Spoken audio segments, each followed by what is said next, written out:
আর আসছে যদি প্রমোট বড় দুই নামের নিজের ফটো টাকা নরেন্দ্র মোদীর ফটো টাকা হিমন্ত বিশ্ব যোগ্যতা থাকলে সে পাবে, অযোগ্য মানুষ পাবে। হাজারবার বলি শ্রীরামপুর ব্লক বিপিএফৰ অধীনত পেৰেণ্ট ইউথ PSU আৰু ওমেনৰ জইণ্ট ৱৰ্কাৰ্ছ মিট এখন অনুষ্ঠিত কৰা হৈছিলে। এই ৱৰ্কাৰ্ছ মিটত আমাৰ 13টা প্ৰাইমাৰী 59 বুথ কমিটি ষ্ট্ৰেংথেন কৰাৰ এক বিশেষ কাৰ্যসূচী হাতত লৈ আজি আমি পৰ্যালোচনা সভা আয়োজন কৰিছিলোঁ।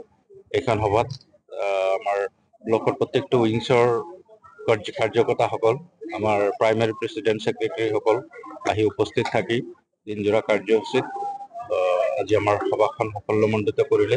আগন্তুক দিনত নিৰ্বাচন কেন্দ্ৰিক কাম কাজবিলাক সুচাৰুৰূপে চলাই লৈ যোৱাৰ কাৰণে আজি আমি কিছু কাৰ্যপন্থা প্লেনিং কৰোঁ আৰু এই প্লেনিং কৰাৰ কাৰণে আজি আমাৰ এই কাৰ্যসূচীখন লোৱা হৈছিলে।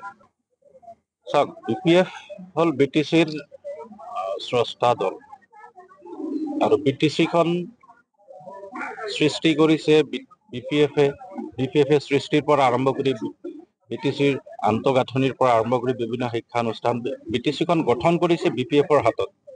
আৰু সেই BTCখন যোৱা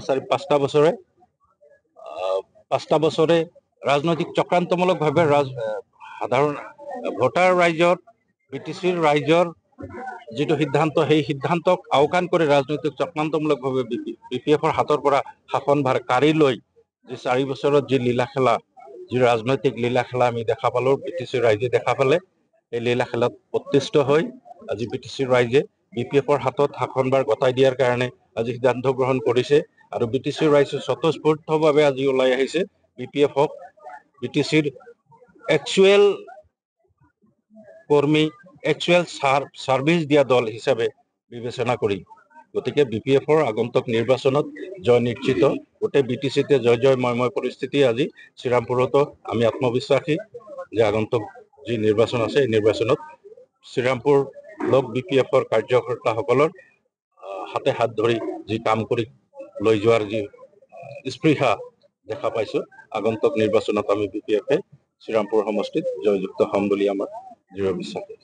আমাৰ শ্ৰীৰামপুৰ সমষ্টি হ'ল এটা ইণ্টাৰনেশ্যনেল বৰ্ডাৰ এৰিয়া, আমাৰ বেংগল বৰ্ডাৰ এৰিয়াৰ এটা পাৰ্শ্বৱৰ্তী এৰিয়া। আমাৰ বৰ্ডাৰ এৰিয়া হিচাপে শ্ৰীৰামপুৰ সমষ্টিটো আন্তঃগাঁথনিৰ ওপৰত যিখিনি গুৰুত্ব হ'ব লাগিছিলে, সেইখিনি গুৰুত্ব এতিয়ালৈকে পোৱা নাই। আজি আমি ৰাজনৈতিকভাৱে লক্ষ্য কৰিছিলোঁ, যোৱা যিমানকেইটা ইলেকশ্যন হৈছিলে, প্ৰত্যেকটো ইলেকশ্যনতে যিটো দলৰ পৰা জয়যুক্ত হয়, সেই দলৰ পৰা গৈ বেলেগ দলত জইন কৰি যিটো প্ৰথা, যিটো ছিষ্টেম ইয়াত চলি আছিলে, সেই ছিষ্টেমটো আমাৰ ইয়াত হয়তো অঞ্চলটোৰ উন্নয়নৰ ক্ষেত্ৰত কিছু এটা হ'লেও বাধাৰ সৃষ্টি হৈ আছিলে বুলি আমাৰ শ্ৰীৰামপুৰবাসী ৰাইজেও অনুভৱ কৰিছে।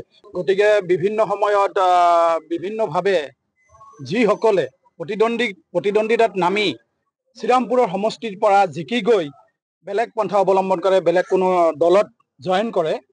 গতিকে এইবেলি ৰাইজে এটা কথা চিন্তা কৰিছে যে একচুৱেলি কোনটো দলে এই BTCত সৰ্বসন্মতিক্ৰমে এই BTC গঠন কৰিছিলে আৰু কোনটো দলে এই BTCখনক সুসংবদ্ধভাৱে আগুৱাই লৈ যাব পাৰিব, সেই চিন্তাধাৰা কৰিয়েই BTCৰ সাধাৰণ জনসাধাৰণে ভোটাৰ ৰাইজে এইবেলি এটা বস্তু থিৰাং কৰিছে যে এইবেলি আমি BTCত BPFৰ চৰকাৰ আনাটো বাধ্যতামূলক। আৰু এইবেলি যে BPFৰ চৰকাৰ BTCত আকৌ এবাৰ আহিব পূৰ্ণদমে সংখ্যাগৰিষ্ঠতা লাভ কৰি, এইটো আজিৰ দিনত ফাইনেল হৈ আছে।